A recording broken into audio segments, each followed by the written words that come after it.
Very welcome to Good Morning to you and welcome to the program. I'm Jeffrey Uzama. This is the Morning Brief. We're broadcasting live from Lagos, Nigeria, and of course we're right here to make sure you have a beautiful, beautiful Monday.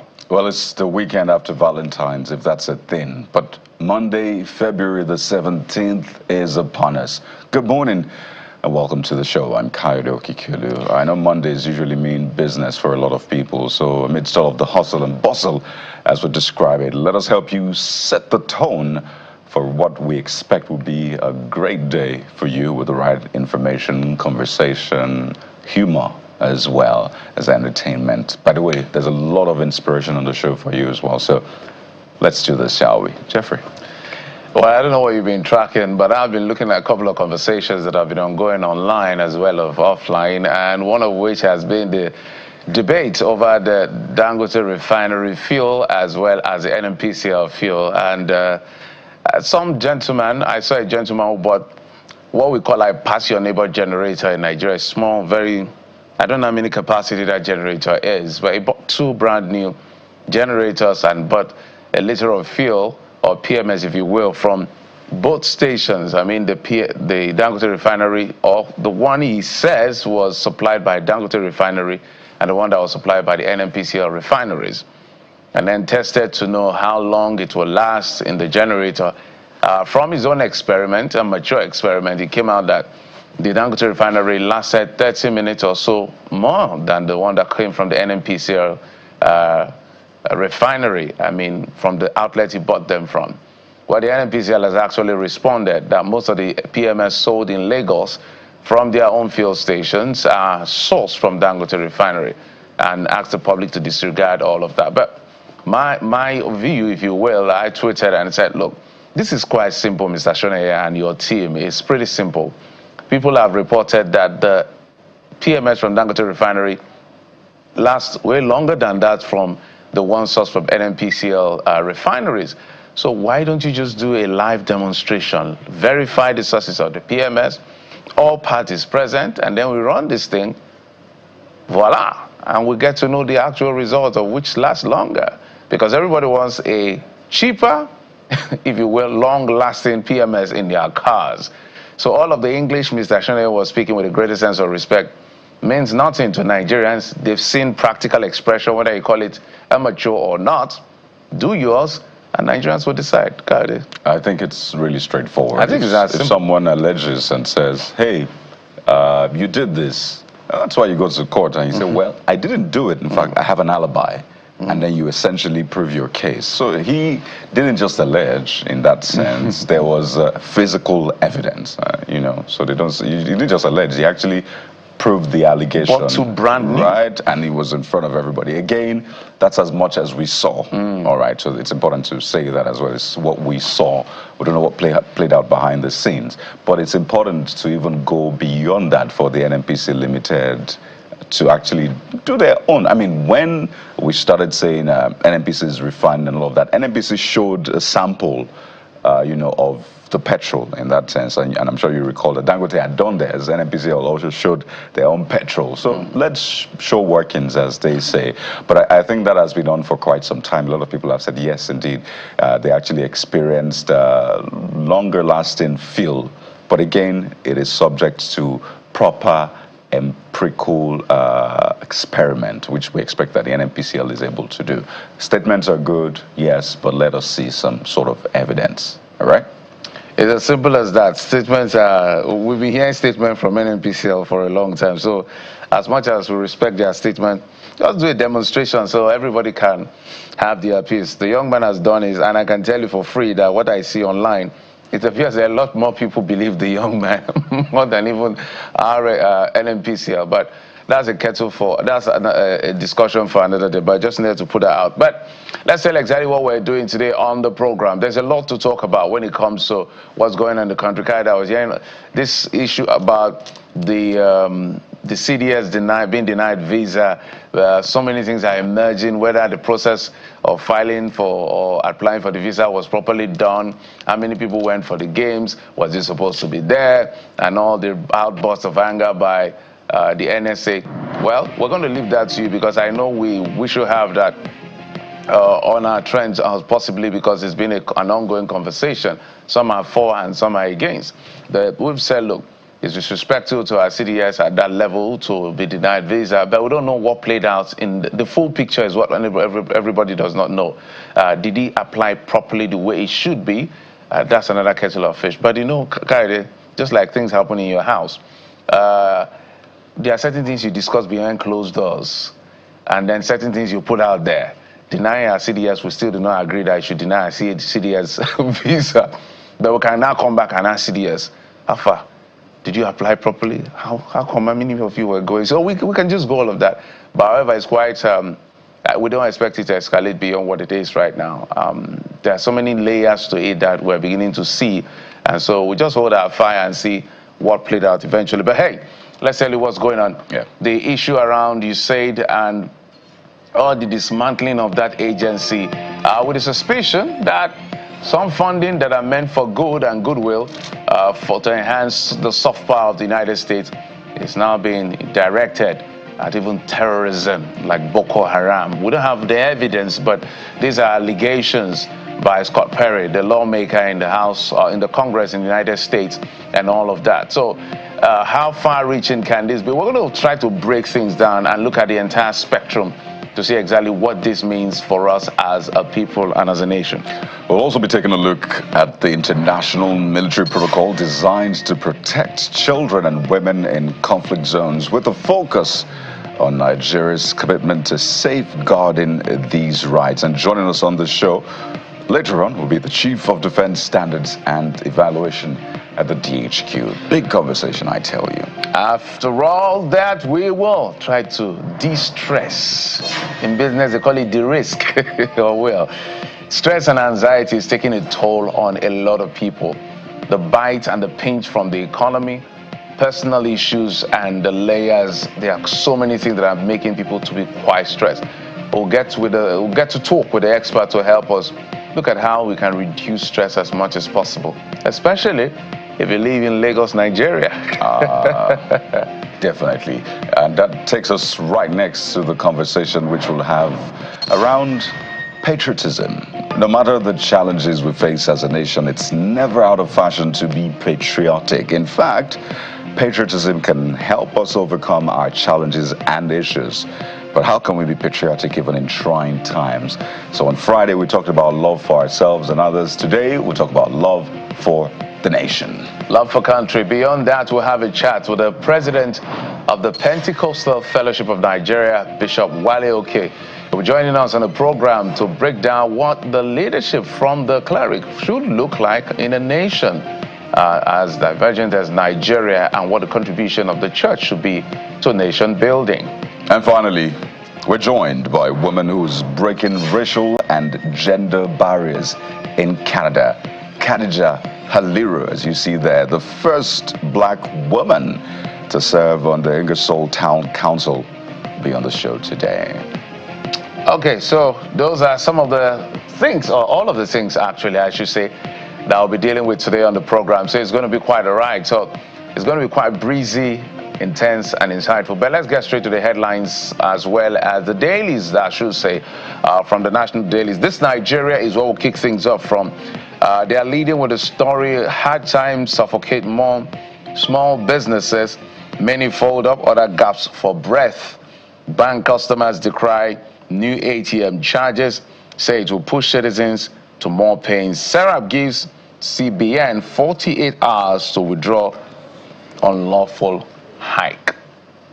I think the conversation around the economy for me is an interesting and an ongoing conversation because we're still looking out for the gains that the government promised us for putting us through this very difficult situation. They put us here, and it was deliberate, and they explained the reasons why, to reset the economy. But we haven't really seen as much as we need to see. And now a lot of businesses is actually taking a toll on a lot of businesses carried. So small businesses are suffering from the customs charges, to the inflation, to the, what do you call it now, the word I'm looking for, low purchasing power of the people. Right.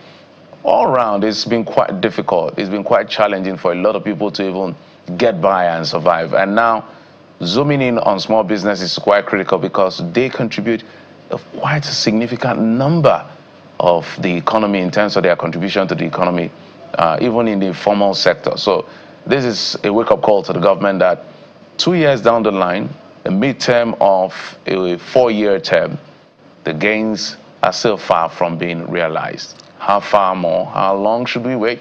We don't know. I think nobody would dispute that. It's really obvious. How far we've come to achieving that goal is another kettle of fish. By the way, there's a lot of kettles on the show this morning, Jeffrey. Too many kettles of fish. But the point is, first you need to help people understand what you're trying to do. If you're confident of what you're really trying to do, and that's where communication comes in. I know the president had said ministers now have to speak more about what they're doing. Like, do you need the president to actually tell you? You're a minister. Minister means someone who's serving other people. So, I mean, we shouldn't beg you to give us your scorecard or to explain what you're doing, how far you've come, some of the shortcomings, your strengths, weaknesses, the opportunities, and all of that. So, it's straightforward. If you're serving the people, you need to be around the people, be about the people, let the people see what you're doing by your words. And I don't think it's something we should beg you over, because after all, you begged for the job, right? You begged to serve Nigerians. But taking a look at the Nigerian Tribune on the show this morning, you see what the big story is. It's about LG polls in Osun State, southwest Nigeria. It looks like a court judgment or court ruling has caused some sort of controversy in that state. But see the big one, Adeleke, that's the governor of Osun State, reports Oyetola, that's the former governor of Osun State and a minister, as well as security chiefs, to Tinubu. Why? Let's see if we have explainers. Accuses them of plotting mayhem in Osun today. I'm a man of peace. Respect court ruling, Oyetola tells Adeleke. NLC declares stay at home for LG workers. Planned public holiday can't stop our chairman from resuming. That's according to the APC. So court ruling on the local government leadership and ruled in favor of the APC. That's what the APC is claiming. The BDP is saying, no, this is conflicting and confusing altogether. So what exactly is playing out in Osun State? Well, clearly we don't want it to be mayhem or anything. So our eyes will be on that state today.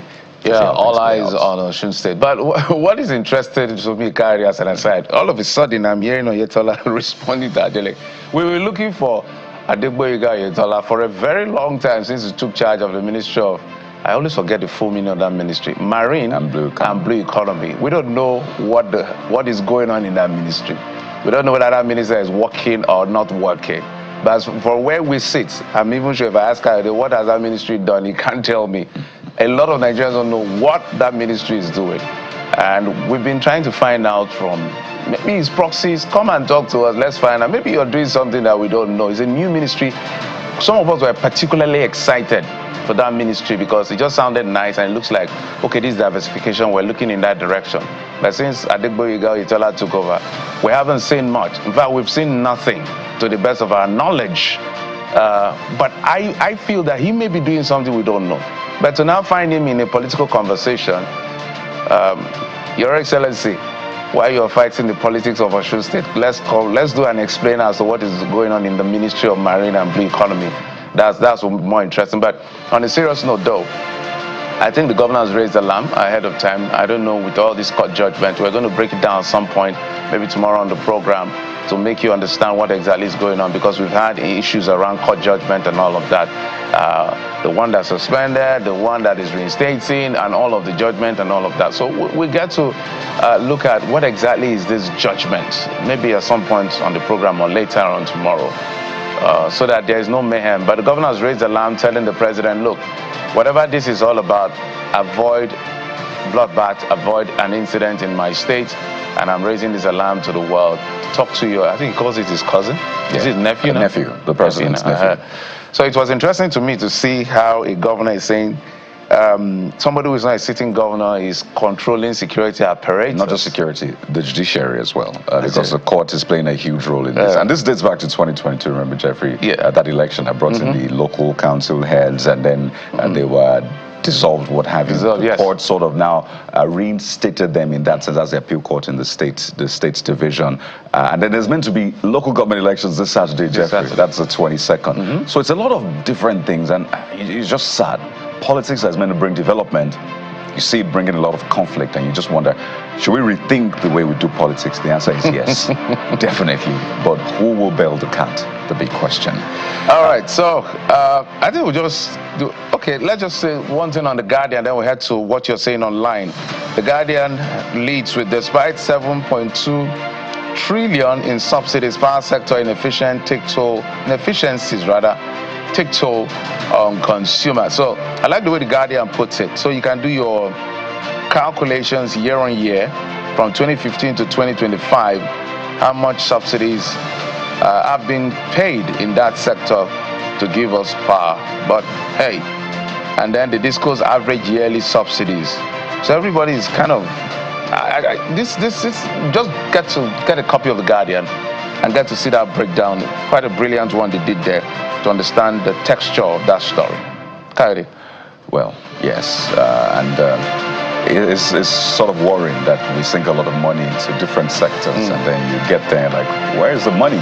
But some say, if not for those monies, the sector will have collapsed entirely. But of course, I beg to differ a lot to that particular point. But let's turn our attention to what you have been saying about some of the big stories making the rounds. And the first one is about NAFDAC. We had the DG of NAFDAC on the show some weeks ago, just over a week ago, and she made that passionate plea for there to be some sort of stricter punishment for those who found culpable of peddling the fake drugs, expired drugs, people that are right in the middle of it. In fact, death penalty was what she called for as a stricter measure. But we understand now that in the first week of enforcement, NAFDAC screened and sealed over 3,000 shops within the Idumota open drug market in Lagos. And guess what, Jeffrey? Among the discoveries were vaccines stored in dilapidated, unventilated rooms, sealed with iron sheets in highly unsanitary conditions. So we'll just allow you watch this video and see the work that NAFDAC did at Idumota Open Drug Market in Lagos, and we'll take a look at what you're saying.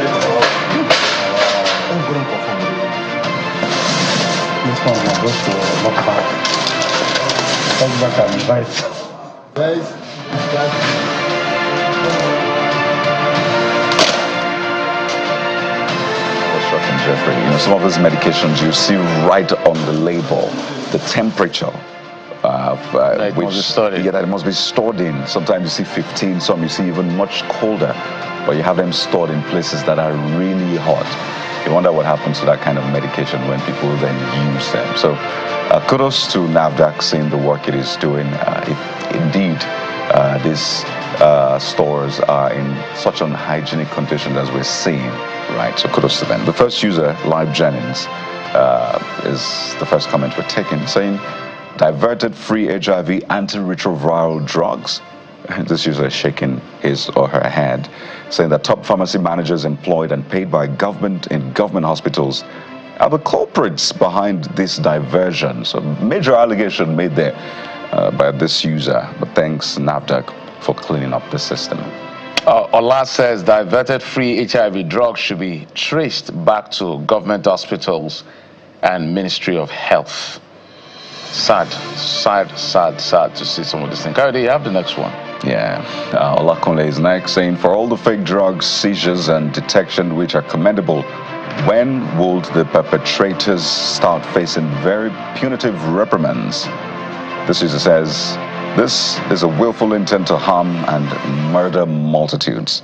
Life imprisonment or death sentences, or sentence in this case, is what's fitting as a punishment for these crimes. All right, Baba J says, show their faces, sentence them to death. These people are killing others for crying out loud, all for money. And the NAFDAC DG, she's been very clear.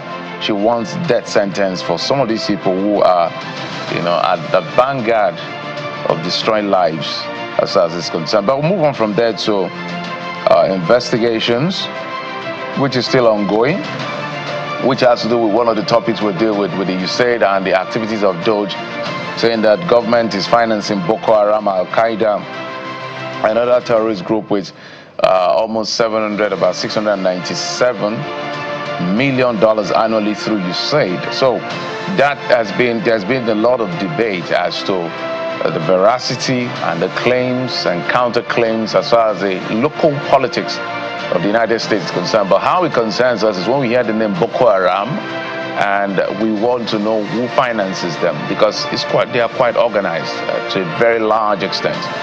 So what exactly is going on? All of these allegations that was put out by Scott Perry, the United States lawmaker, the other day, has been causing a lot of reaction. And Olumayowa says this should not be a shocker, because the truth be told, Sambisa Forest was researched to have been housed in some of the most valuable mineral deposits in Nigeria. But out of the blue, you want us to believe that Boko Haram chose the place to be their hideout of every other forest in the north.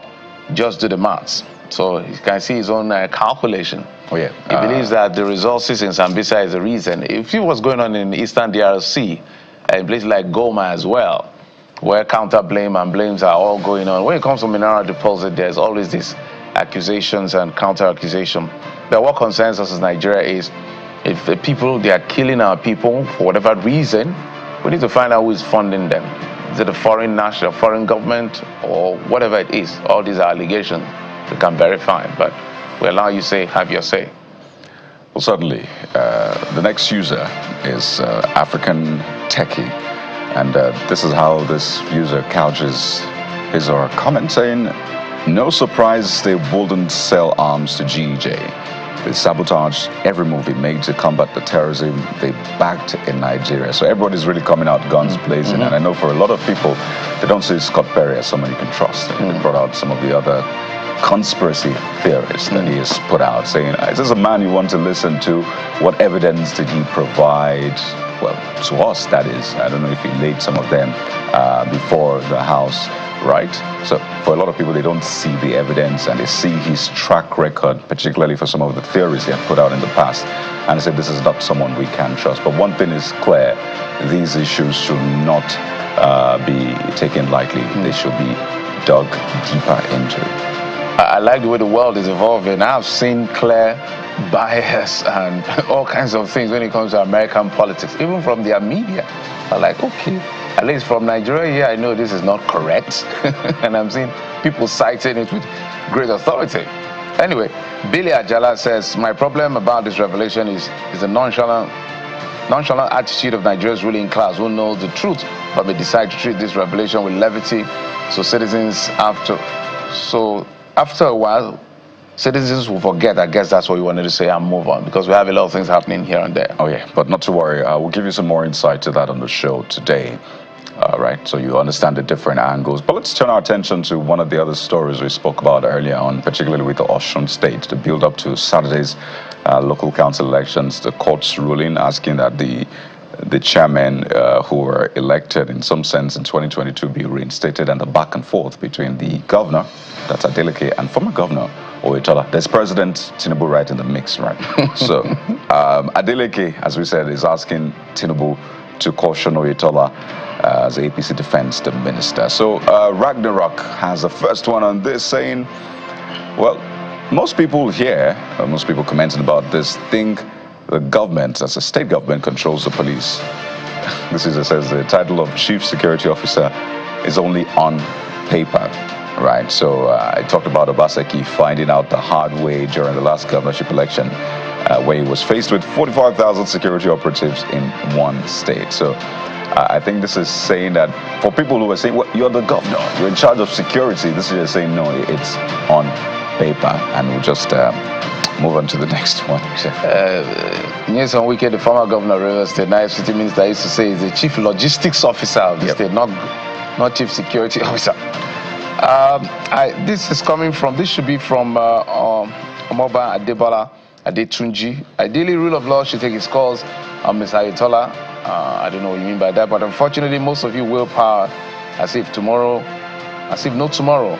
That's why we all need to search our conscience and abide by the rule of law or the land, always so as to have rest of mind that justice will prevail like another crime when situations like this occur. I'm not sure what you're saying, but it's noted. Yeah, different angles. There's a lot of conversations going on, right? So we understand that. But make no mistake, this is a build up to 2026. There's an election next year, so all of the things you're saying will play. It's all political shenanigans.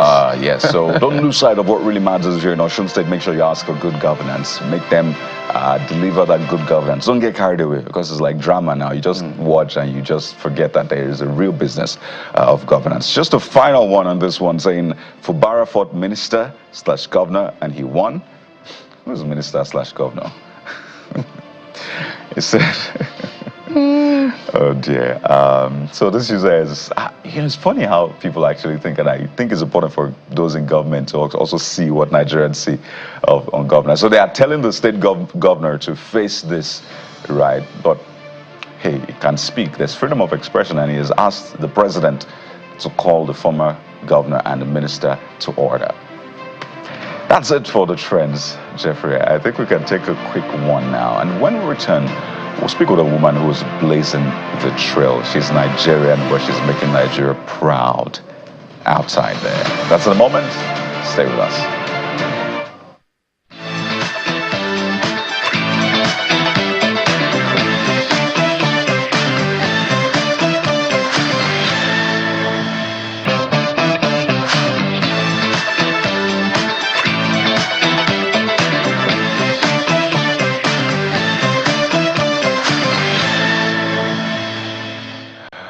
So let's get started with this phenomenal woman who's doing Nigeria proud in Canada. We're joined on the program by Khadija Haliru, first black councillor in Ingersoll and Oxford County, Ontario.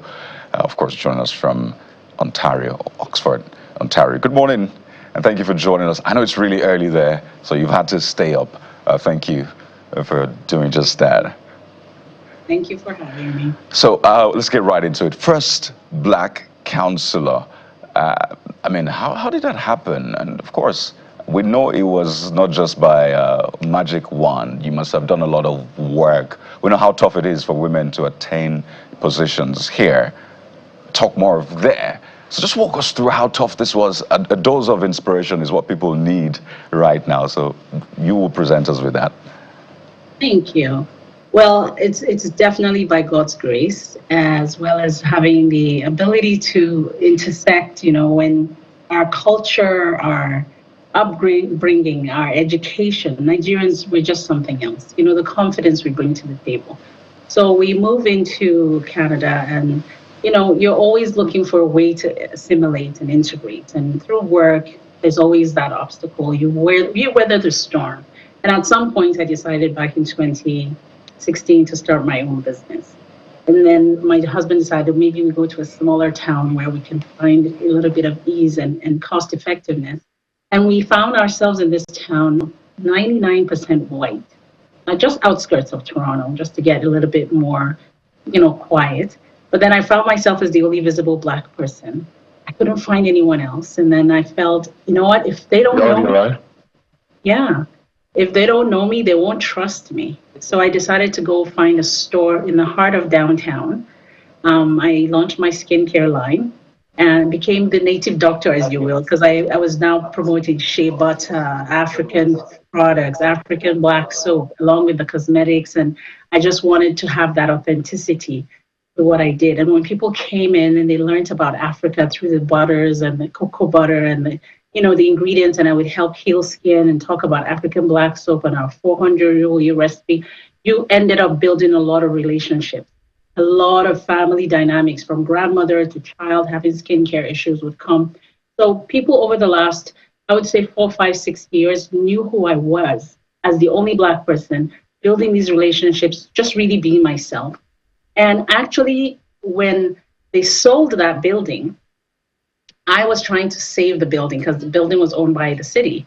And I said, you don't have to sell this building. Most newcomers come here and they need a place to integrate.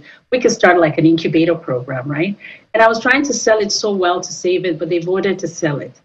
And that really angered me because I had just successfully settled, built this business. And so I went on publicly saying, you know what, when newcomers come to your town, there's ways that we can deal with. When people bring value, they do this and do that. And so I think the way I went out publicly and I started to speak, people started to realize, oh my God, they sold the building? Did they sell? So they just realized how disengaged they were with what was happening in the town. And I would educate them that, you know what, I wish we could do this because I'm moving from Toronto. We had this. You could do this here. You could do this there. I was just minding my business. After maybe a year of moving my shop and then having to move again because the place I moved to wasn't doing so well and I moved again, people started coming to say, you know what, why don't you run for office? I never thought of it. Never. They just came to me. And in fact, a friend came to the house to say, Khadija, I think you need to run for office because we love the way you kind of recommend, the way you speak, the way you offer solutions, because we need someone who can stand up for us. And all the women in the town basically rallied around me and they voted me in. As simple as that. It was just about building relationships over a course of time. Amazing. Just to get a context of what you do as a counselor, maybe you can provide that so people understand who a counselor is and the kind of work you have to do in either the community or the larger society. Yes. So as a municipal councillor, it's equivalent to what we have in Nigeria as the local government council. So we have a council that is made up of different members of the community, and we have a mayor. The mayor is the head of council. So council together makes decisions at the municipal level. We take care of roads, we take care of housing, we take care of your home taxes, your property taxes, industrial taxes. We basically give permission for you to come in as a company to build in our town or not build in our town. We make those decisions. And then we also are in charge of sewer, electricity. We basically affect you daily, garbage disposal. And then when it comes to building homes and the hospital maintenance and the childcare services and so on. So we basically manage the local level governance of people. And that's why in Canada, the municipal government is perhaps more important to people because that's what they look at every day. How much is the city taxing me? How much are we paying for this? Why are we building this? Why is that company coming here? So it's a lot of decision making, a lot of appropriation of land, a lot of making sure that we're signing the right contracts for things like recreational services and healthcare services and so on. So we raise money for our own hospitals. We manage them, even though the provincial government builds them. So the way you look at it is in Nigeria, the federal government is maybe the main government. And then the governor is the next. And then local government chairman, maybe we don't even know who they are. But here it is the councillors. We're not party affiliated at the council level. We're merit-based elections. So everybody is elected on their merit, no party affiliation, which makes it easy for people who are locally living in a town to have more popularity amongst their own people. But people say, no, I know you, you don't do that, I don't trust you, or no, yes, I believe you can do it. And that's how you get in. So once you get in, you basically make decisions based on every application that comes, every request from the community, every protest about something not happening, you have to listen to it, make decisions. So there's a lot of debate on really local issues. The provincial government is responsible for healthcare, education, highway roads, not our local city roads. And basically, that's the difference. And then the federal government here is only talking global affairs and international trade and immigration. So that's kind of our separation of powers. But at the municipal level, we do more of the real day-to-day activities for the person. Hello? Are you talking to me? All right. Can you hear me, Khadija? Yes. Okay. Just for clarity, so the way the election system works. So let's find out, because when you said you don't need to be affiliated to a party, is it independent candidacy you're talking about here? I need that clarity. And then second is the fact that in the municipality, what aspect of leadership are you in charge of? I mean, here we have supervisory council for education, for this and that and the other, because we're celebrating you, so we know exactly what you're doing.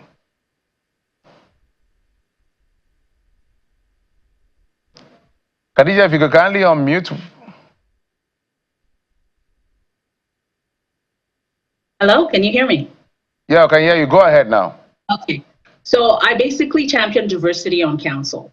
Diversity committee for me and the accessibility committee. So those are the responsibilities that I hold. And that basically really fits well with me trying to make case for everyone being equal, everyone having access, everyone being able to pursue all the opportunities that exist in our community. And so those are the two portfolios that I kind of hold. We talk a lot about diversity when it comes to our cultures, our ages, and how we affect youth to seniors to middle-aged families with children, and how we support them in the community. A lot of recreation activities, a lot of advocacy for childcare and senior care, and the hospital fundraising. So all that, I was on the police service board, where I also served as the first diverse candidate on the police service board, which is a provincial nomination. And when you're on that board, I was also nominated to be the vice chair of the Association of Police Service Board as the first non-white person. So that allowed me to bring my issues and my own perspectives to the table. When you talk diversity, they don't even understand how sometimes it affects us, the way a child from 13 is seen as a child, but the moment he turns 14, a neighbor could easily call the police and say there's a criminal in his backyard. So I brought those things to the table and fighting for us to see each other as equal, to see the immigrant as someone who's come with a lot of value and did not come begging. So I demand respect everywhere, and that's kind of where I put my energy. So those portfolios have been really dear to me. So help us with the general environment, if you will, because when you look at what's going on in the world, from the UK, when you hear rhetorics from people like the conservative leader of the United Kingdom's party, that's Kemi Badenoch, and then you hear rhetorics from people like Donald Trump and what is going on around the world, it looks like immigrants are not having the best times, especially illegal immigrants and all of that. So from where you sit and what you do, what's your assessment of what is playing out? Because we have lots of Nigerians in Canada. Perhaps, I'm sure there are illegal immigrants there as well as people that legally stay there. Yes, indeed. In the last year, I've had to deal with a lot of our local students, especially, who are just unfairly finding themselves in some of these situations. The protectionist ideology that, everything was fine and until immigrants came is something that I took on very early. I actually wrote an article saying, you cannot continue to blame immigrants for all your problems.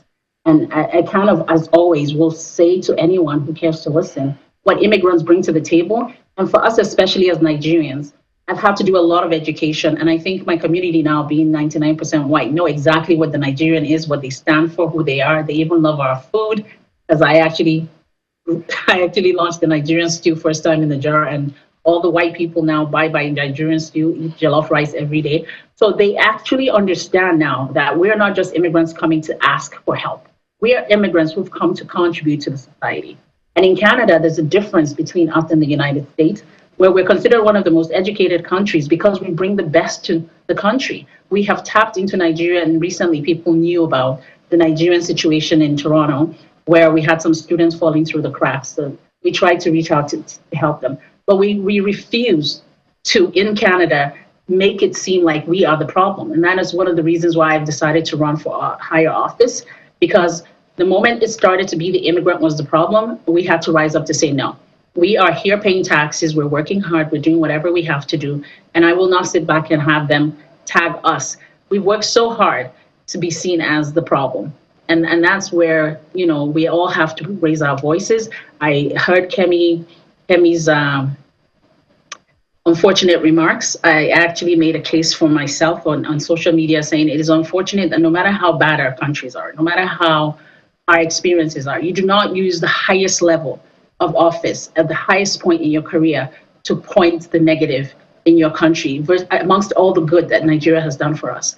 Without the foundation of Nigeria, without my public administration degree from ABU, I would not be sitting here today, because even just understanding the levels of government, understanding the work, Right. challenging the status quo, sometimes asking a question that no one in the room even understands, I credit that to Nigeria every day.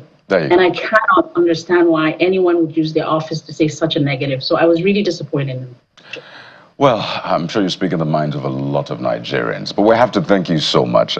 We love what you're doing, and what you've done at the level you're at now and the level you're aiming for. That's the provincial level, and wish you the very best. It's quite interesting. We just talked about local government elections coming up in Osun State this weekend, right? And we just had this conversation with you, and it's cheery to hear that you're championing transparency, accountability, representation in government. So I really hope a lot of people can take a cue from that. We've been speaking with Khadija Haliru, first black councillor in Ingersoll and Oxford County, Ontario, and now she is running for the Oxford County Provincial NDP. Well, thank you, wish you the very best, and please have at least a short sleep, but very, very a positive one. Thank you. Thank you so much. Thank you for having me. We'll take a quick break now. When we return, we'll talk about the things that affect us directly now. The USAID bid, the security bid. There's a lot on the table, so stay with us. We'll be right back.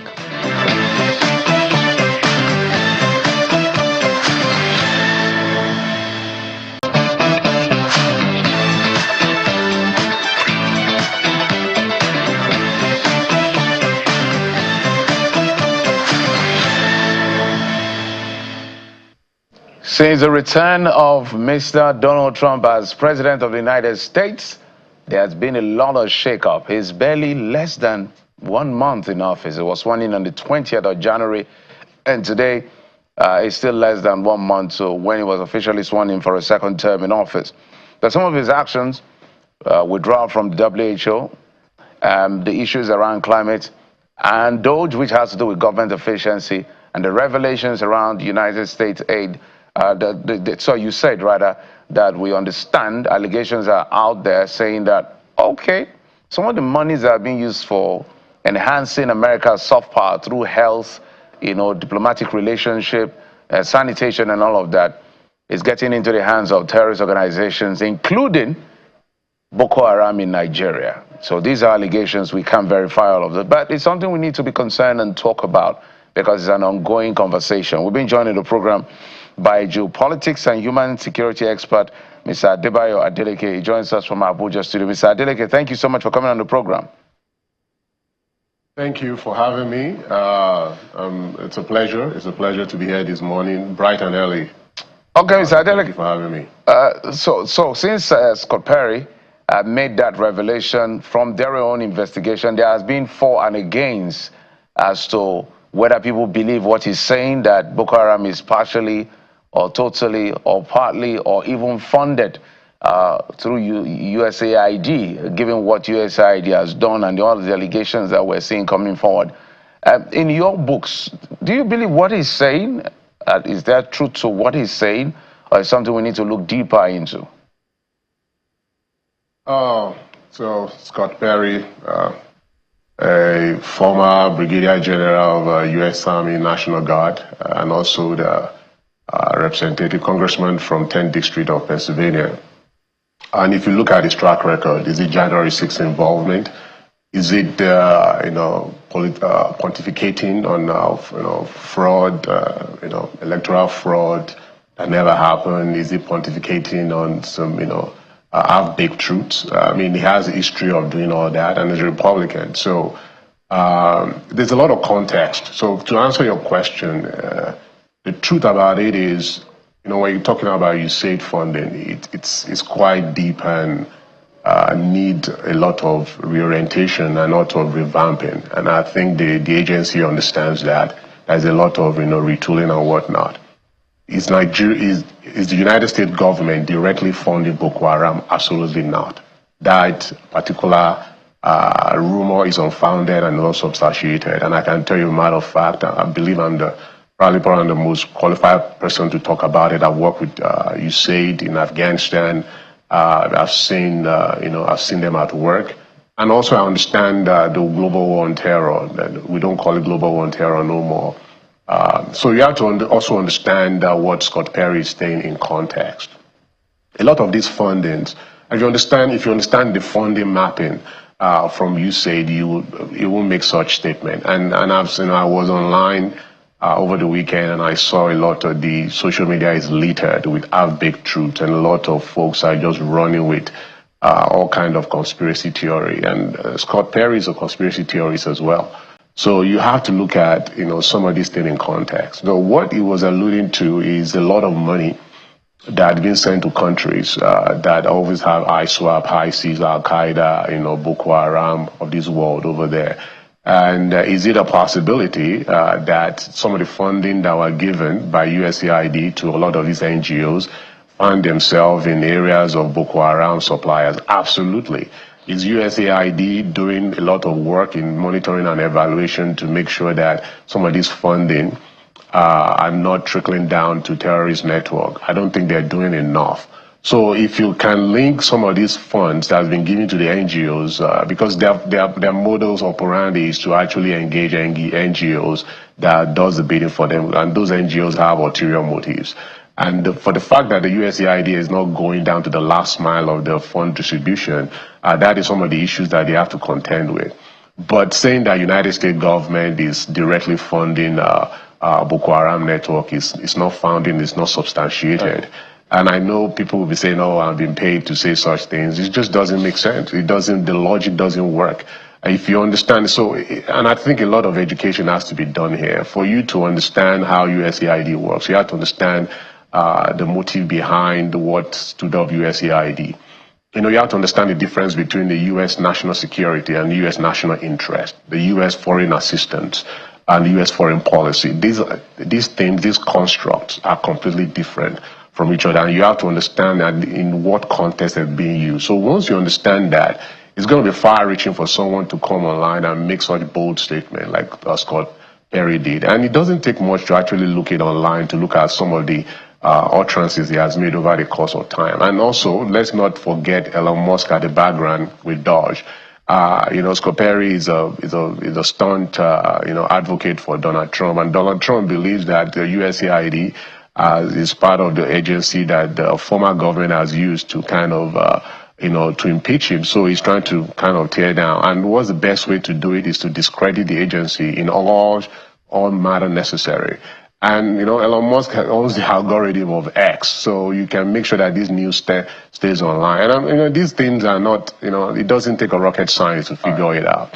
So that's one thing. You have to understand the funding mapping. And a lot of money that has been given to Nigeria comes through from comes through the foreign affairs ministry. So it doesn't take much to actually map this funding out. But the funding that goes to the NGOs, those funding, oftentimes you don't know how it ends up.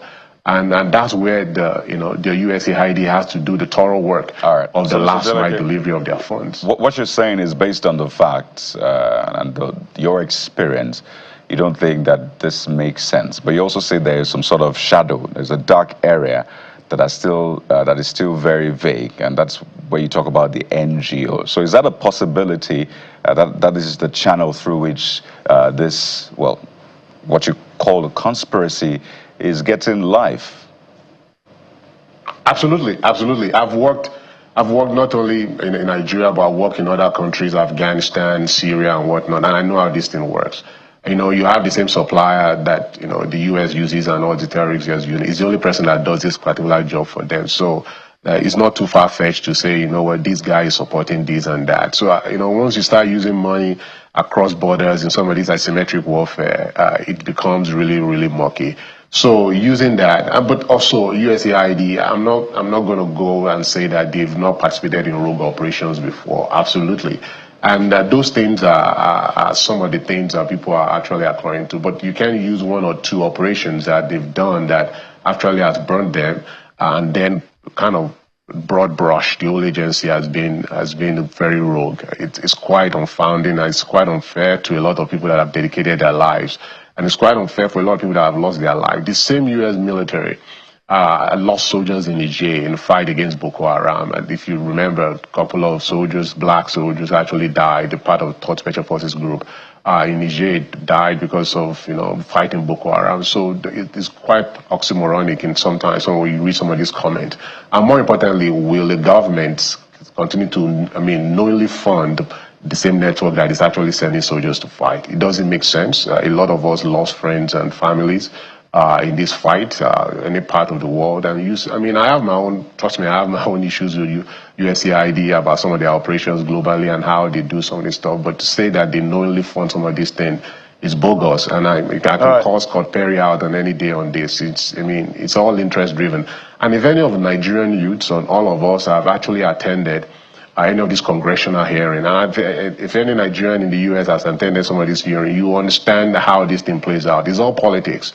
It's a game of influence. Try to poison people's mind and try to drive home, have big truth, stretch truth, unfounded truths, whatever can stick. And it's just the nature of the game. Unfortunately, it is what it is. All right, Mr. Adeleke, I totally understand you, and I'm trying as much as possible for us not to get into their local politics. Anybody who is discerning enough can see barefaced politics in some of these things, but what concerns us is how it affects us at the end of the day, which is where we need your intervention, because it's literally upsetting what some people call the NGO economy. Some are pushing the context of the fact that the goodwill that USAID gets enhances America's soft power. But how should the Nigerian government approach this allegation made by some official at the Congress that some of this funding, as you said, there's a possibility that some of this funding could get into the wrong hands? How should we approach it as a people and as a government? Thank you. I think one thing that needs to happen is the last mile delivery of the funds. That's where the rubber meets the road. How do we make sure that the government tighten up the NGOs? NGOs have worked loosely in Nigeria, and I don't think they are being checked. What are you doing? Who's getting your funds? And more importantly, I think the indictment is also on the USAID. They can use the MCC, the Millennium Operation method, whereby they can train their own. It's just time consuming. It takes about 5 years. They can train their own local partners, and they can monitor them, from point A to point B, from cradle to grave. But the USAID doesn't have that time. The flash to bank is quite quick. So they have to rely on government. And I believe they're working, and they have offices in Nigeria and other countries as well. I think the last mile has to be dealt with in such a way that they work with Nigerian government to tighten up the NGO rules and how those NGO work in AOR, and work with the theater commander, be like, look, this is what I'm doing, this is what I'm doing, and they can audit their trails. Because if these things are not done, you will continue to, money is a very interesting thing when it continues to filter down in the dark places. And I've seen it time and time again. So Nigeria is not unique to this. In other parts of the world that we work for, we see how money, with good intent, kind of end up in the bad hands. Well, that's the irony, really. Money with good intent should naturally not end up in the wrong hands, because you with the good intent should ensure that it gets to the right person, or at least the right place. And that's the least we can ask for with that good intent. But we're still left with the big question. So who's funding Boko Haram? Who's funding ISWAP? Who's funding these terrorist groups? Because obviously there is good funding coming towards them. And you know these things. You see the kind of ammunitions they have. Sometimes we've heard soldiers say once they hear those guys coming, they just take cover. They don't even try to return fire or shoot at them, because they know once they get them, they have superior firepower in some cases. So we still have that big question, right?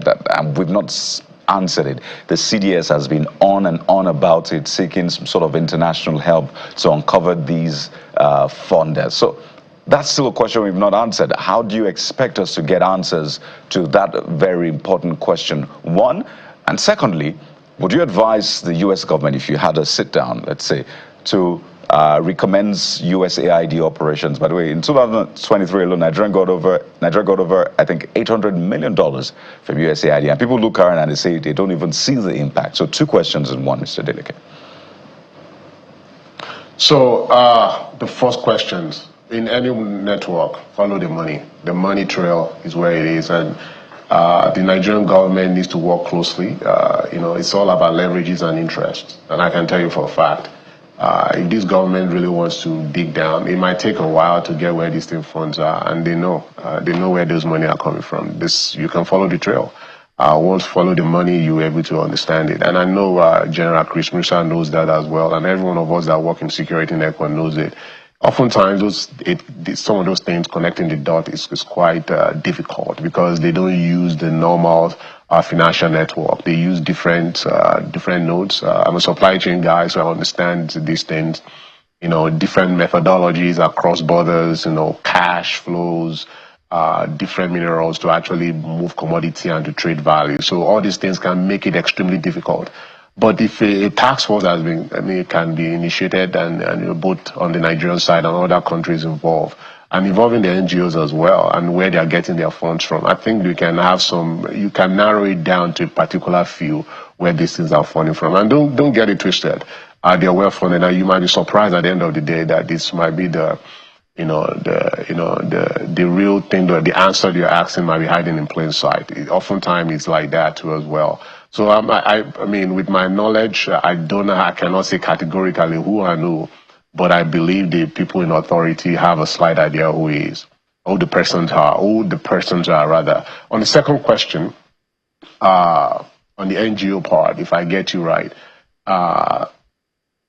Can you repeat the last question? I just want to make sure I haven't. The question is, I want to answer it to the best. With all of the, I think the cry about how this will affect not just U.S.'s soft power, but the aid that this USAID is meant to provide to the vulnerable in other parts of the world.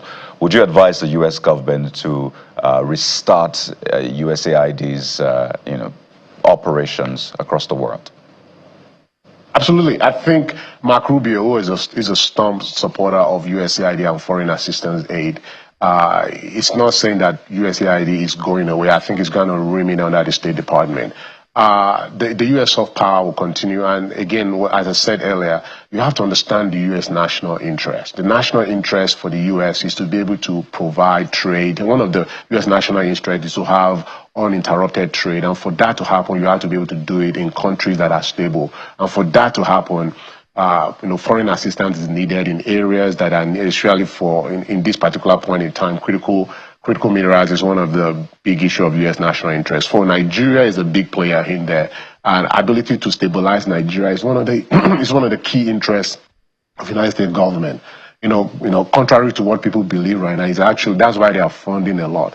And I believe in less than 90 days, I believe the funds will be opened up again.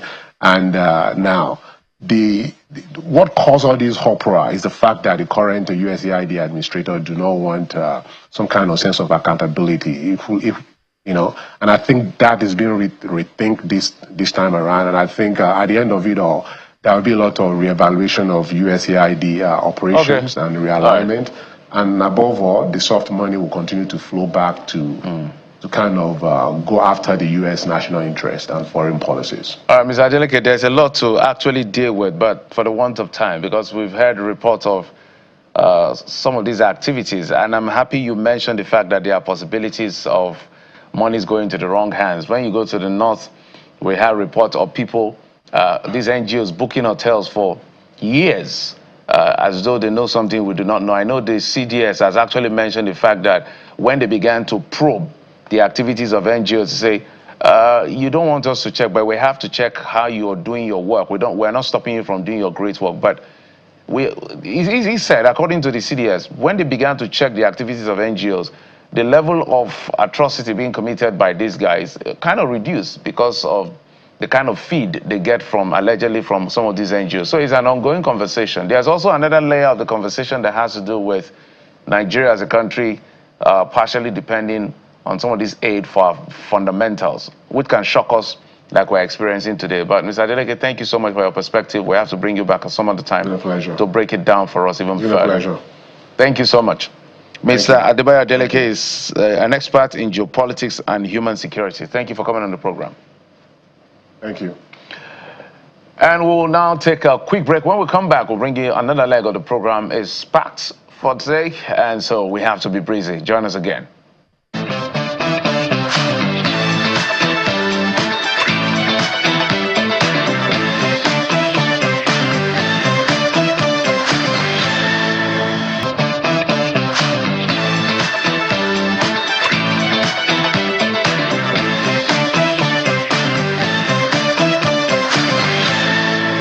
It's been said that the biggest casualty of war are usually women and children, and that affects the future of our nation, of the world at large. So while we can talk about the funding and the fight itself, the real people affected are also very important. And this morning, we want to talk about protecting children, women, ensuring that the children do not become soldiers recruited in this fight and become terrorists, bandits, and what have you. And we have joining us on the program this morning Major General Adekunle Ariyibi, who's the Chief of Defense Standards and Evaluation, DHQ. He joins us live from our Abuja studio. You're welcome to the Morning Brief, General. Thank you very much, Chayo.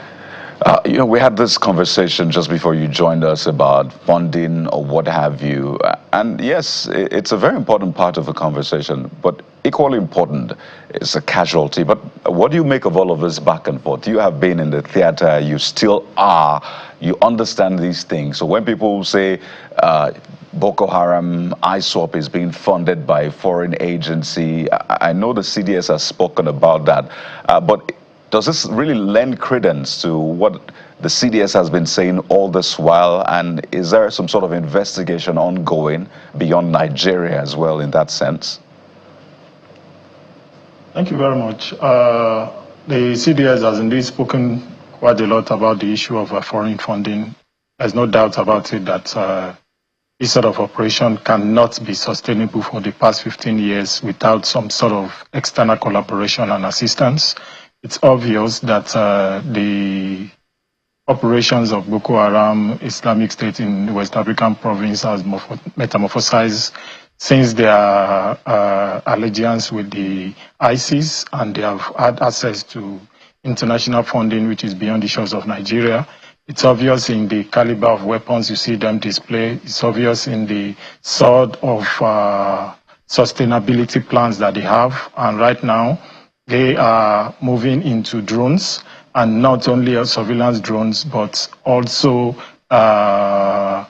drones that can deliver leather weaponry. So it's obvious, and just as the CDS has said, there's no doubt and no ambiguity about that fact, that there are external collaborators and sponsors. And we've seen it.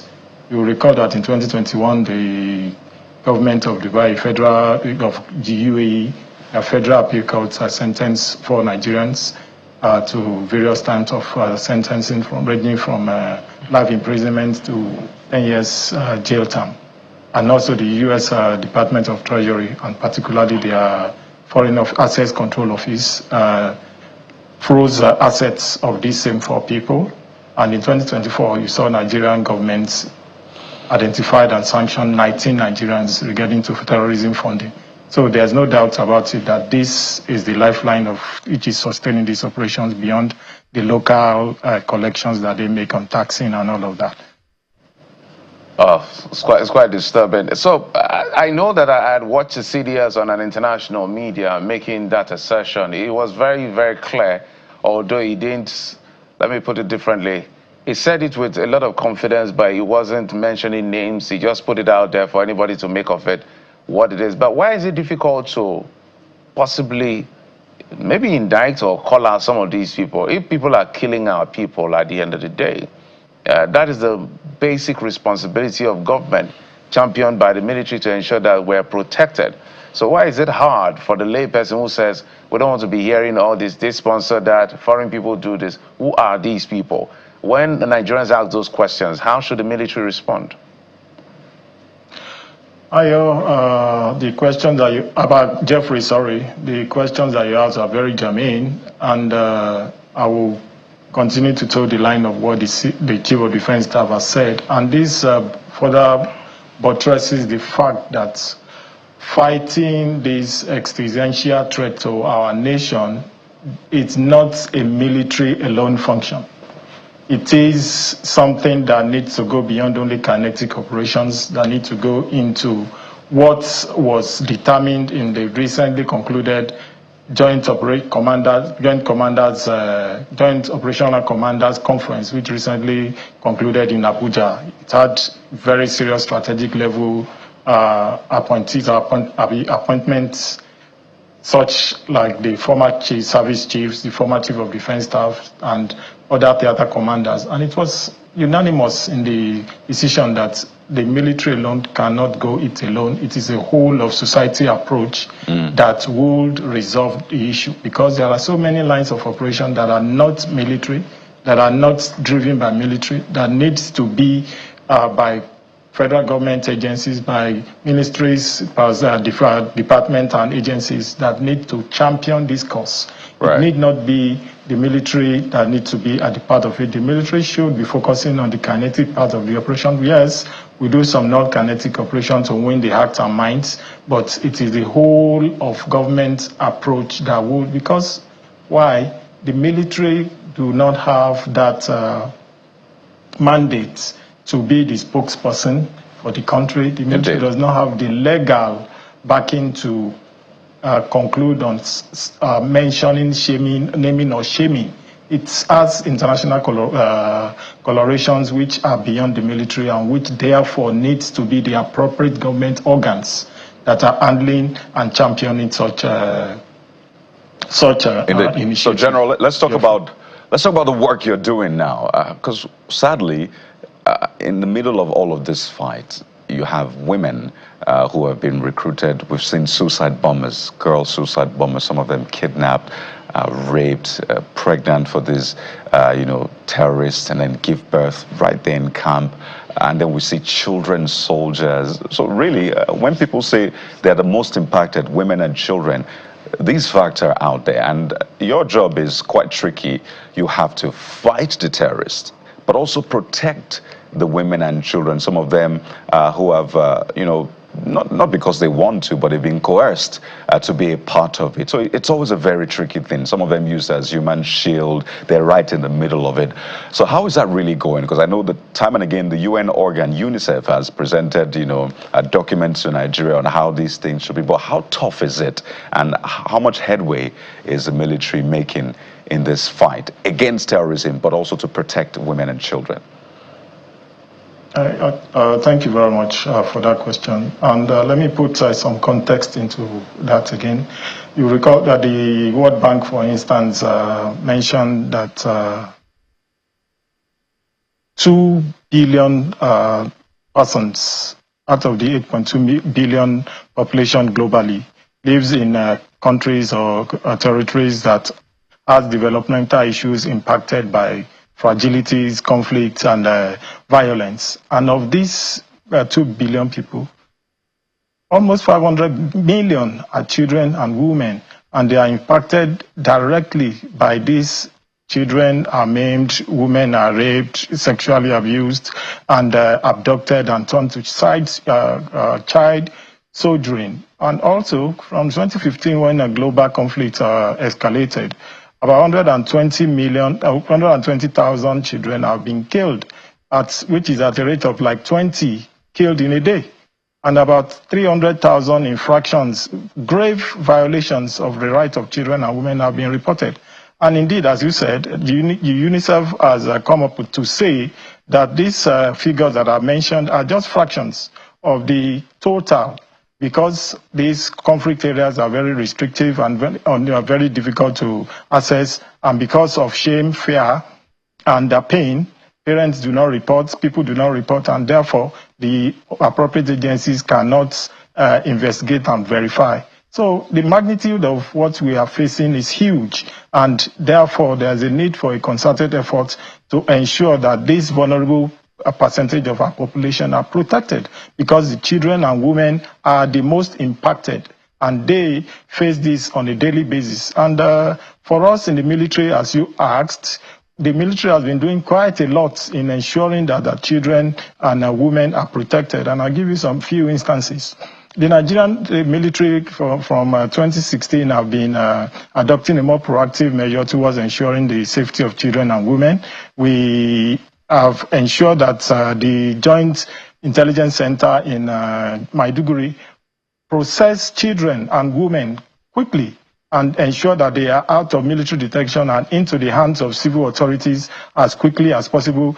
If you recall that the Nigerian government signed a protocol, a handover protocol with the UNICEF in 2025, which required that maximum of 7 days. But we have been able to achieve 2 to 3 days in ensuring that children goes into the hand of the appropriate authorities. So that at the Bulunkutu Rehabilitation Center, for instance, we have sent over 100,000 plus children and women, which comprise of 67,000 plus children and 36,000 plus women. And the women undergo some vocational training, while the UNICEF take care of a child care program for the children. So we need a lot to do to ensure that the children and the most vulnerable in our society are protected. And I need to add this very quickly because of time, that all hands must be on deck to ensure that these vulnerable in our society are protected, because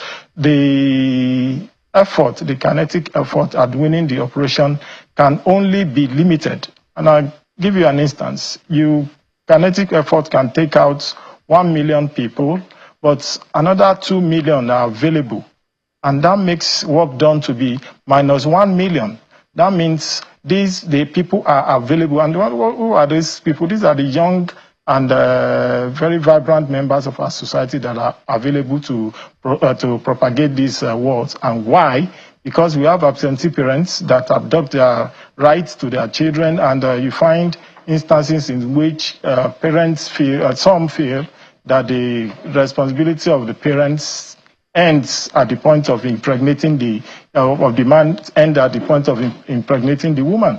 So it's beyond only military effort. There must be a whole of society effort at ensuring that parents who push their male child forward as suicide bombers, in the erroneous belief that male children are more precious than the female children. General. All part of it. Yes, Geoffrey. Yeah, just land on your thoughts so we can throw in the next question. Okay, so that is the reason why we need to have a whole of society effort and ensure that the extant regulations in the country, such like the protection, the Violence Against Persons Prohibition Act, which covers coercion. It has provisions to cover coercion, willfully putting people in harm's way, and also abandonment of spouse and children. So if parents are made to take responsibilities for their actions, and the number of people that are available to propagate these terrorist acts are reduced. I don't want to go into open borders and all of that because it's not part of the issues we are discussing. But if we reduce the number that are available and ensure that care is given to these children, and they would not be such that it is the person that gives them an AK-47 and 5,000 naira that will determine their fate in life. All right, General, just as we begin to wind down, I just want to ask you, I know it's maybe a challenging one for you, but when you get out to this kinetic operation, the difficulty, if you will, or how do you manage the dilemma of facing a minor who is a terrorist? Geoffrey, it's a tough one, as you have said, but with the trainings and the exposure that the military has been given, based on understanding of the international protocols that governs the issue of child soldiers, from the Geneva Conventions to the Hague or the Rome Statutes to the Convention on the Protection of the Rights of the Children, all laid out specific regulations that governs the engagement or the involvement of children in armed conflicts. And the military has gone a long way in entrenching the training of its staff to understand that you do not do reprisal against children.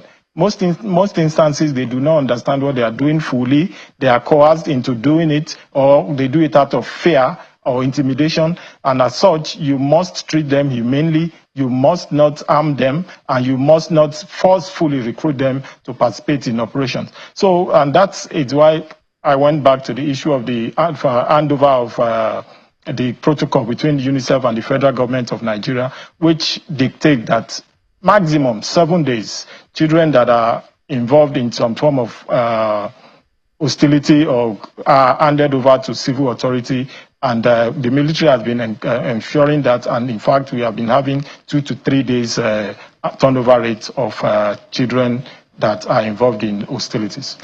And we have to thank you for your work. If anything, it's been said that the respect of a lot of Nigerians has been renewed for the military under CDS, Musa. And of course, I'm sure you'll be enjoying a lot of that goodwill from Nigerians in terms of intelligence, support, and the rest. And we also are here to give you all of the support. We've been speaking with Major General Adekunle Eriyibi, Chief of Defense Standards and Evaluation, DHQ. Thank you for your time.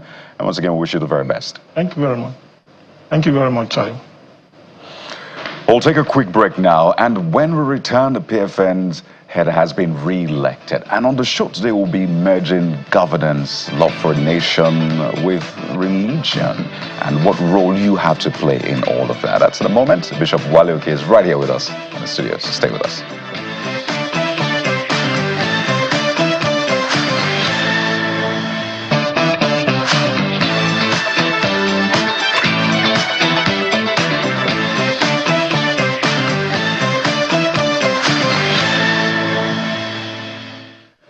Welcome back. Let's talk about where the church and the society meets as far as the conversation on nation building is concerned. We're being joined in the program by the president of the Pentecostal Fellowship of Nigeria, re-elected Bishop Wale Oke. Thank you so much for coming on the program, sir. Thank you for Bishop, it's good to see you in person. It's good to see you too.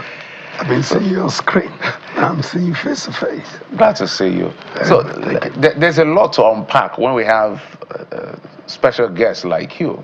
When it comes to conversations around, let's begin from housekeeping, the church, before we now look for a nexus between the church and what is going on in government. I've seen clips, different clips of that conference, the biennial conference that went on in the nation's capital.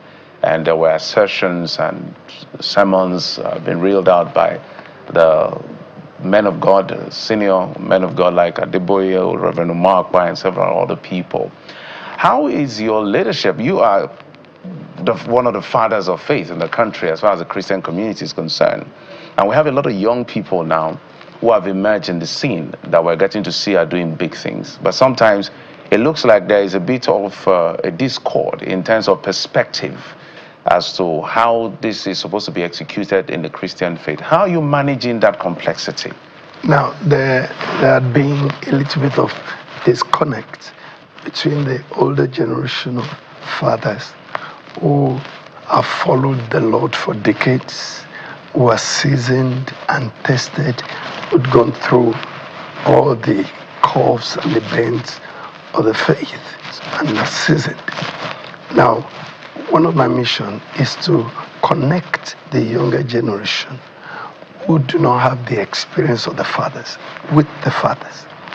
Not to be dominated, but to be motivated, to be monitored, to be tutored, to be coached so they can grow up. They are very vibrant. They have the word. They are the anointing. But see, experience can never be bought. And they need the experience of the fathers.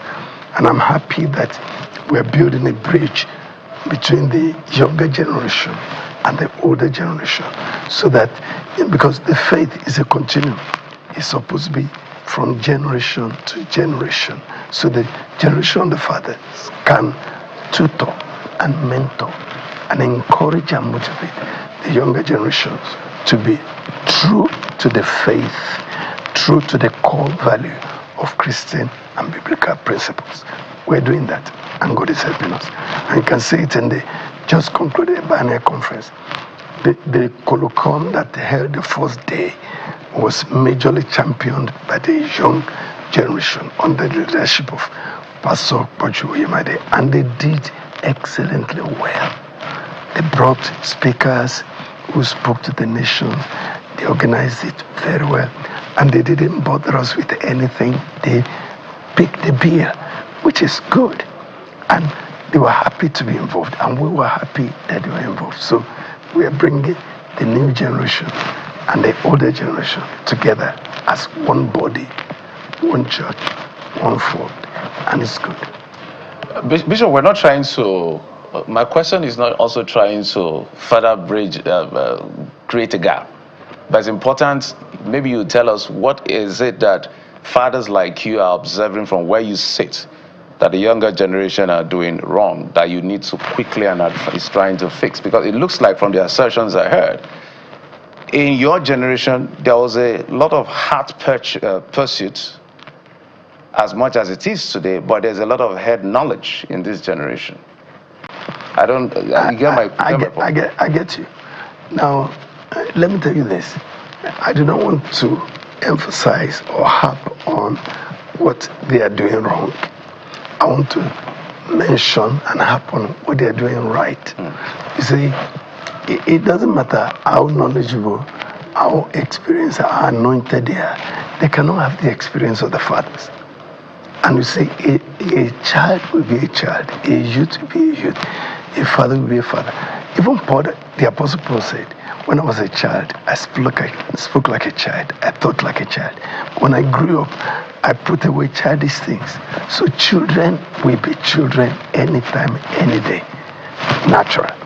It is the fathers that will now reach out to the children and bring them up.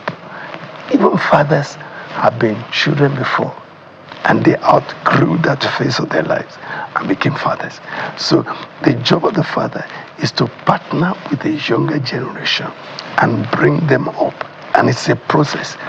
And you see, prior to now, the children, the younger generation rather, have been looking with fathers with suspicion. Oh, they will dominate us, they will oppress us. And when I came on the scene, I came to assure them that the fathers won't do that. They love you.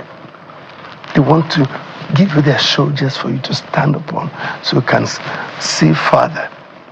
We want our own finishing point to be their starting point. So we're reaching out to them. So we're not harping on what they're doing wrong. If there is anything that they're doing wrong, we deal with that in-house, not in the media. Well, while you have the children in the fold doing great things, yes, there might be a little disagreement in terms of doctrine here and there, but as you said, you want to focus on what they're doing right. But we have some other young people who have left the fold for a number of reasons. Some of them have lost faith because they look at the church, they look at what the church preaches, and they look at the wider society where the church operates, and they're like, why is it that, people are not practicing what they preach? So a lot of them have lost faith entirely and say, you know what, I can't deal anymore. It doesn't look like this is working. It didn't work for my parents. It won't work for me, so let me step out. And I want to dovetail this into leadership, transformative leadership, because we have great men like you. We can mention all day some of the great men who have done great things in ministry, and people are just waiting for those things to be translated into our nation. It should be easy. We have a huge population of these men. Why is it hard to have a government or a nation that works if we have these great people? So what do you see as the biggest challenge? Why has that not been possible? And to those young people who have lost faith, what do you tell them to sort of make them see maybe what you see that keeps you hopeful, keeps you vibrant? Now, you say, thank you. Christianity is real. It works.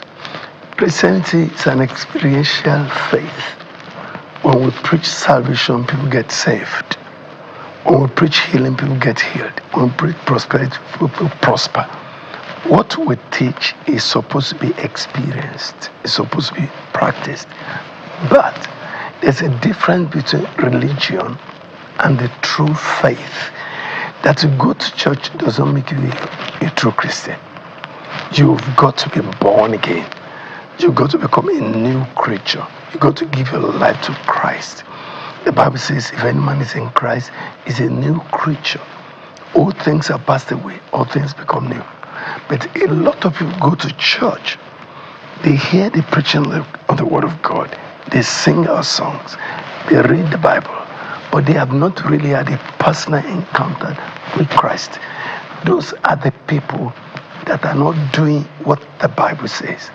The people that are genuinely born again, that have given their lives to Christ, they are true to the faith, they are true to the Lord.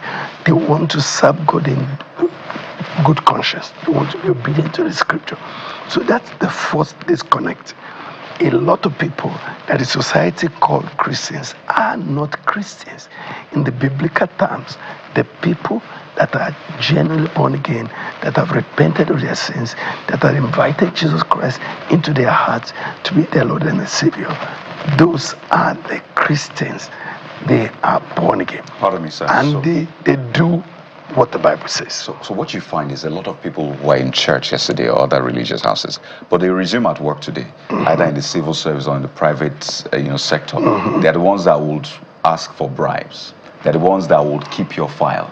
They're the ones that will be on the road, stop people and seek bribe. They're the ones that will jump the queue, throw trash on the floor. They're the ones, and you wonder, whatever happened yesterday? Is it that you just abandoned that person and you picked up another being? Okay, there are two parts to it. Yeah. I've spoken of the first part. The first part is people who go to church to sing, to have a good time, to have a fun time, but they have not had an encounter with Christ. If you have an encounter with Christ, you are a new creature. If you are born again, you are a new person. But then, let's come to those who have given their lives to Christ. It's one thing to be a follower of Christ. It's another thing to be a true disciple. Jesus Christ said in John chapter 8 verse 31 that if you continue in my word, then you are my disciples indeed.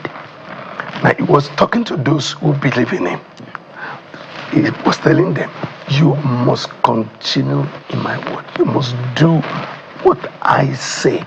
It is in doing what I say that makes you my disciple indeed. So our job as fathers of the faith and leaders of the church is to now teach the people that have given their lives to Christ how to be true disciples of Christ, how to walk in holiness, how to say no to sin, how to reject bribe, how to refuse to give bribe, how not to put trash on the road. All of these things are part of what makes a disciple, how to live a life of Christ, a life of godliness. So that people go to church and they are born again doesn't mean they are disciples. They need to be taught. They need to be trained. They need to continue in the word. But we now discover that in most of our churches, we want the crowd. We do everything to bring the crowd. We preach to the crowd. The crowd give their lives to Christ. But we do not give adequate time to spend with these young ones that are giving their lives to Christ. When I mean young ones, I'm not talking in terms of age. I'm talking of people that just give their life to Christ. So we can teach them the tenets of the Christian faith so that they can do. Because Jesus Christ, he told us that we should go into all the world and make disciples of all nations. And when he told us to make disciples, he said we should teach them to observe all the things that I have taught you. So what he has taught us, we had to teach them to observe. That they give their life to Christ doesn't mean that they are believers, but they are not disciples. They need to be disciples. My call is to the church leaders, pastors, and fathers. Let's not just get people born again. Let's take time to teach them and disciple them. And a disciple is a disciplined follower. And for you to be a disciplined follower, you have to know the truth. You have to be taught. It takes time. It takes patience. It takes pastoral care. It's just like a child growing up. So leaders need to give attention to discipling those that come to church. That means there's a lot of work to be done. A lot of work. So let's move on. So sometimes, I don't know whether senior men of God like you feel is unfair when these demands are made on you? So we talk about national leadership, for instance. So I'm talking about priestly protocol as to speaking truth to power in terms of governance and representation. Because if you hear some of the young people speak and make assertions about church, they feel that when things are going wrong in the country, the church leadership should be at the vanguard. And sometimes the church leadership is saying, we're not your elected representative. For instance, there's a state in the north where the governor, the deputy, the speaker, the chief of, head of service, the senator representing that state are all Muslims in a Christian and Muslim state. And that's an issue of inclusion. We can also talk about the issue of governance as to some of the policies of government and how it impacts the people generally. And sometimes the people expect men of God like you to be able to speak up. Is that too much of a demand in asking you to speak truth to power? Or you just want to maintain your posture? Indeed, it is our responsibility to speak truth to power. If you look through the scripture, and I know you're familiar with the scripture, the prophets of old, they confronted kings when they're doing wrong. They speak to them the word of God, and they brought conviction to them. Some were changed, some were stubborn. Now, we do the same, but we don't do it via the media. We don't do it on the pages of the newspaper, because when you criticize leaders on the pages of the newspaper, they take you as enemies. We meet them on a one-to-one. Why should I be talking about my governor on the pages of the newspaper when with one phone call I can speak with him? Are you listening, Bishop? I can sit with him and speak with him. So we don't talk on the pages of the newspaper. All the men of God that are true men of God, they are not looking for public affirmation or public adulation. They just want to do the will of God. So we speak truth to power privately, but we know we are only advisors. We are not the elected leader. Anytime I have an opportunity to speak to anybody in power, I'm conscious of that. I'll tell them what I consider is the truth based on the word of God. I will advise them and pray for them and lead them to act on my word.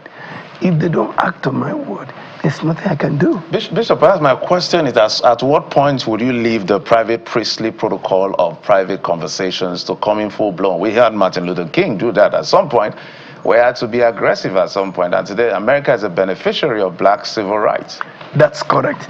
But if you take the case of Martin Luther King, it was a whole race, the black race. They were dehumanized, oppressed, afflicted, enslaved for a long time.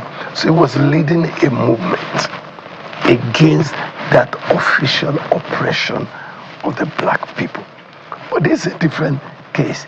We're talking of a governor not doing well, a governor that is covetous and greedy, a governor that is not including everybody, that is playing a game of favoring his own people and abandoning the other people.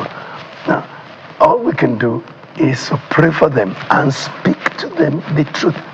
And I'm sure a number of such people are listening to me now, and they can testify that we do speak to them.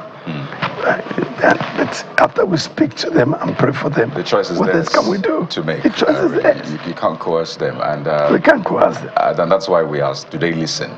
Because it would seem as though they do not listen. We're praying for them. All in all, so we're praying for them. Human advice also, maybe divine intervention will work this time around. Some aggressive advancing, sort of, but it still speaks to the way people see you. And I think for some who may take an offense when people are saying we need to speak about the ills in the society, but I think it just shows that people respect the office of the priest enough, because they know if you say something, then it's expected that the leader would listen, because you are not just an ordinary person. You hold that authority and power. So I think it's another level of, I would say, validation of the kind of power, the kind of influence that you wield.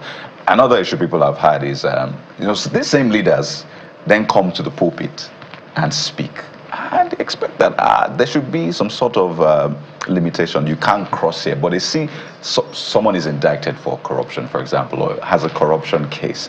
And the next Sunday, they see that same person doing Thanksgiving and even addressing the whole church, the same pulpit or the same, altar that the word comes from. And people have issues and say, you shouldn't be equally yoked, right? So, or unequally yoked, as the case may be. So, what exactly is going on here? So, what is usually the thinking for religious leaders to allow these politicians? The church is a public place. It's not a private place.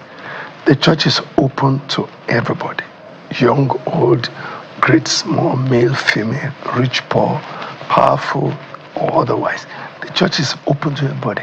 And even Christ our Lord, He welcomed everybody. If you don't welcome them, then they won't listen to you. They won't listen to what you have to say. And this category of people that you talk about, there's a protocol. When such people are present in public space, they are to be recognized. Whether he's corrupt or not is left to him, but he's occupying an office. He's a president, or he's a senate leader, or he's the governor. That office has to be respected, irrespective of who occupies the office. So if such a person is in the congregation, it is part of the protocol of our ministry to recognize them. And if they ask for opportunity to be prayed for, we pray for them. We cannot turn them away. Christ did not turn anybody away. We give everybody opportunity. Perhaps God will give them a heart of repentance. It is between them and God. We will do our duty, recognize and honor the office they occupy, and if they request to speak to the people, oh yeah, please come, speak to the people.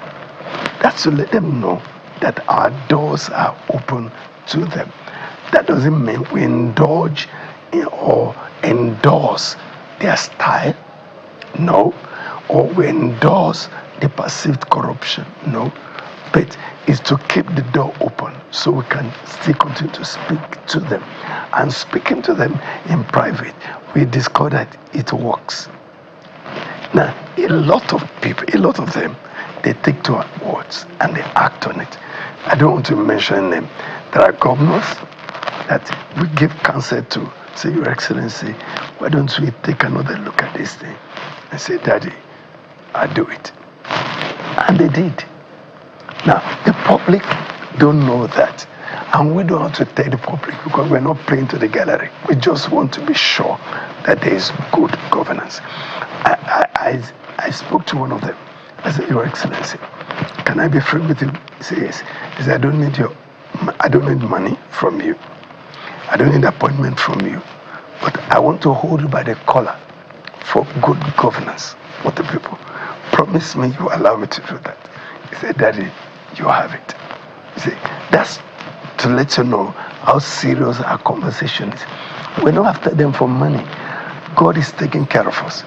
Our people are taking care of us. Right. But we want to speak truth to them.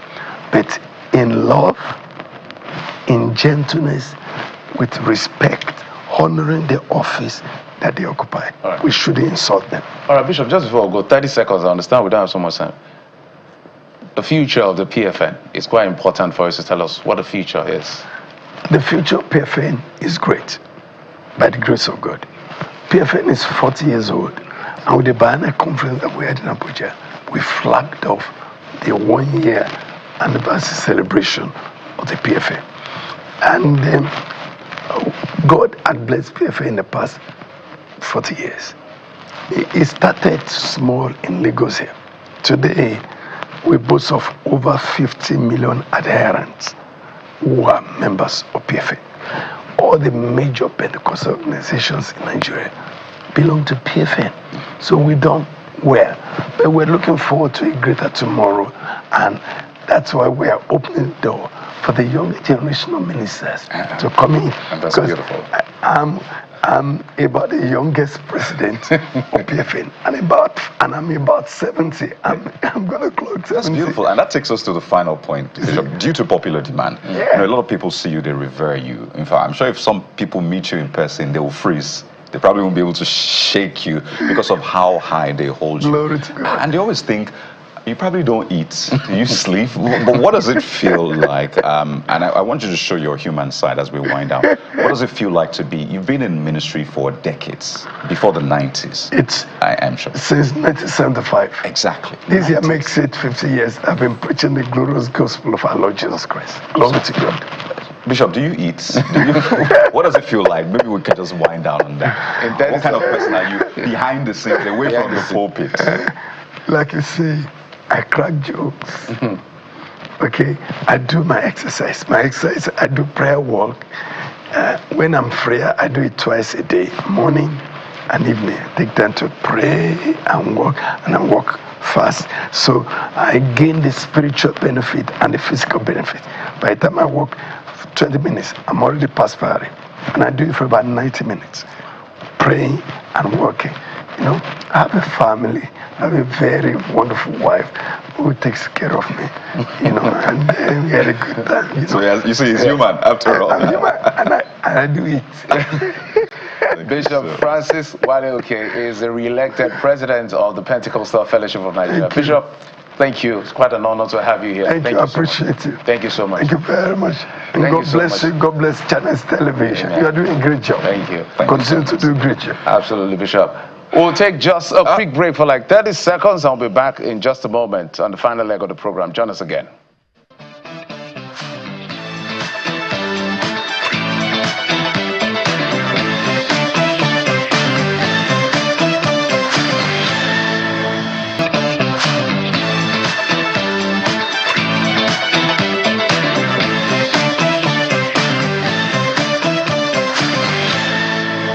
So let's get right into the next leg of our conversation. Friday was a day for lovers, okay? So people received gifts, gave gifts. Some did not receive, some did not give. Right. It's good to talk about love for ourselves and others, but what about love for a nation? And from the conversation we had with the bishop, we thought, let us talk about love for the nation. Patriotism. It's not something we talk about as much. And we have joining us on the show to do that, Kunle Lowell, who is the Executive Director of Electoral College. Mr. Lowell, good morning. It's good to have you on the show again. Good morning, Kyle, and it's always a pleasure to be here. Absolutely. I'm not sure what you did on Valentine's Day. I really don't want to know because some of it might be not TV worthy, right? But more importantly is love for the nation, patriotism. Is that something you find around these days, and how well are we doing as Nigerians? Well, I would say first and foremost, Nigeria is a complex country. We need to critically understand that love is a decision. It's not an emotion as we look at it. It's more a decision. And when it comes to describing love for country, I would say Nigerians are quite unique. Nigerians love being the adjective, which is Nigerian, and not the verb that's being Nigerian, and being, of course, which is love for country. Yes, the country has, governance issues, a few hiccups here and there, like any other country, but Nigerians have chosen to dwell. And I'm making this clear, it's okay to criticize policies of the government of the day. It's okay to criticize the behavior, but to dwell on it, and criticism is actually, if you love the country, supposed to serve as a call to service, and not just, Nigeria happened to you, or the sad things we say about our country.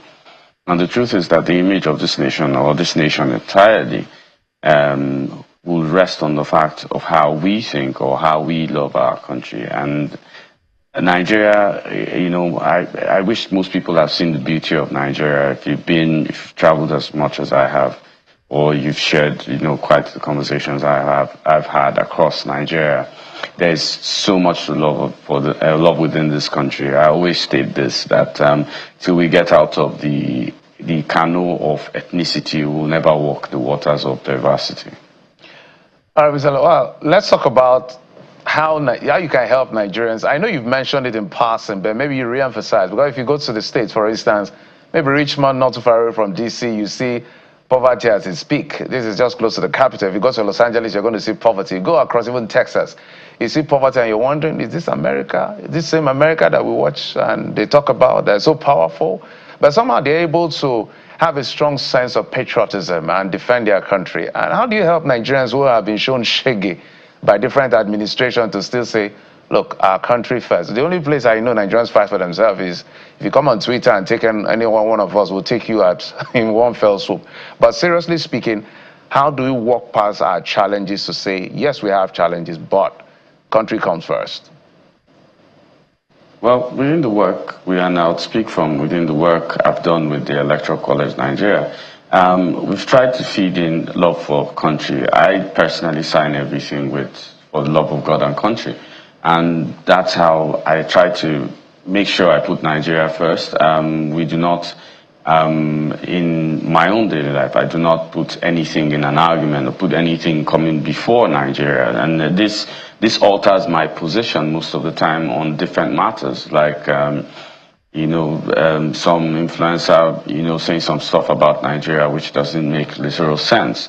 And especially with some people who see no good, maybe because their candidate didn't win a particular election, or they feel a little biased that one part of the country seems to have political power, or one part of the country is not letting them have political power. The choices we make and the kind of comments we give out at this time show how much we're committed to a country.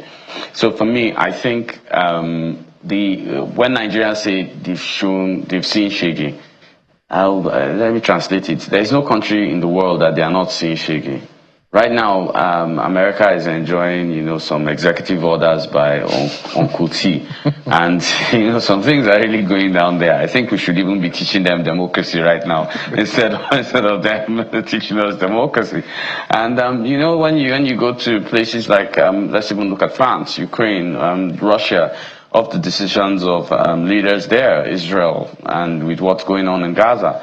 There's Shege everywhere in the world. I think everybody chooses their Shege and protects their own homes, and I think that's what the defense has always been. So Nigerians, we always speak of, hey, may Nigeria not happen to you. I want Nigeria to happen to me because, and I'll state why. My version of Nigeria happening to me is probably fufu and black soup from Uromi up to Edika Ekong in Akwa Ibom, and then coming back to me and Taushe in Kaduna. And that's what I view of Nigeria. So for me, may Nigeria happen to me in those tenses.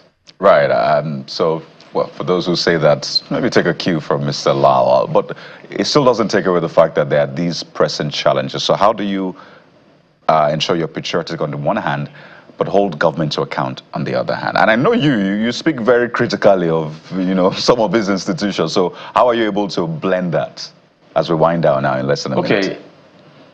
When I look at Nigeria and look at the entire conversation, the question I always ask myself is that the decision I make now, will it be better for the future, the generation coming ahead in Nigeria, or it wouldn't be? Yes, I disagree with a lot of government policies. My stringent, I do not agree with governors generally, and that is not a hidden fact. And because I think they're the crux, major problem in Nigeria's governance. I also do not exclude the National Assembly, but there are also people that I don't exclude too from the conversation, and that's maybe the National Orientation Agency, which I think is doing a political job instead of doing an orientation job. Yeah. And quite a lot of CSOs which as I don't know, off track in their so-called criticism, right? Disrespecting the national anthem and etc. But the thing is, you must always keep a clear position. And sometimes I miss it. I'm not perfect, but keep a clear position that Nigeria must come first. And what you're doing today, will the next generation benefit from it? So I have two godfathers, which are the Nigerian Constitution and the future of Nigeria. There you go. Mr. Lowell, we just had to have this conversation. We have to thank you so much for championing it. We've been speaking with the Executive Director of the Electoral College, Kunle Lowell, join us from Abuja studio. Thank you so much for your time. Thank you very much, Kaudi. So may the good parts of Nigeria happen to you. I guess that's a good place to anchor. I'm hungry right now. But thank you for being a part of the show. I'm Kayode Okikiolu. Sunrise Daily is up at the top of the hour. Thank you so much for your time and company. I'm Jeffrey Uzama. Bye-bye.